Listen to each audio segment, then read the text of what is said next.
we're going to go ahead and start with a drain and fill on your coolant for a 2008 Honda Accord. I typically like to use for a drain and fill kind of the official materials for it in terms of the coolant and the fluids. It's a little bit more, but we're doing a change at 100K. I'll go ahead and include the link on that. We're going to go ahead and need a drain portion as well, and then we're going to move on to the next step. Your drain plug is going to be located right here, and we're going to go ahead and undo this portion. We're going to do it partially so that we can drain it. We're going to go ahead and undo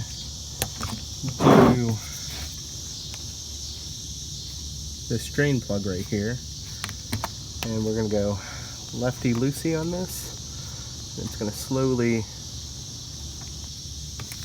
drain out. Make sure you have enough space to catch all of that. And as you're draining this, I would go ahead and put a piece of cardboard in because it will splash. And go ahead and remove the cap while you drain this out as well. As you see here, removing this kind of opens up so you can remove all of your coolant from here. What we're going to do next is we're going to put this back in and we're going to go ahead and refill it. So we're going to use this special funnel out here, and there's going to be a special adapter set from here, and you'll see we're going to put this portion in, and this allows it to not spill. We're going to rework it, tighten it, and then as you see here, you're going to place the funnel on top. We're going to go ahead and just fill it up with 1 gallon, and then what we're going to do is we will move forward and fill it up. So we filled in about 1 gallon inside here. We're going to fill this about halfway just so that we can continue on seeing how much it takes. So we filled in about 1 gallon of the original container, and then on the second container we filled in probably another 5 or 6 ounces inside of there.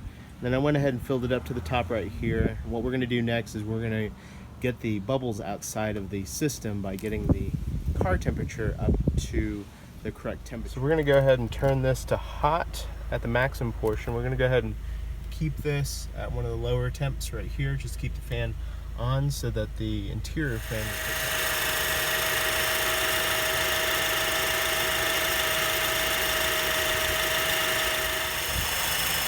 So the fan just kicked on. We're going to wait for that to kick on about 3 times. As you notice, this started off right around here. It's gone down to here. So I'm going to let it go 2 more times.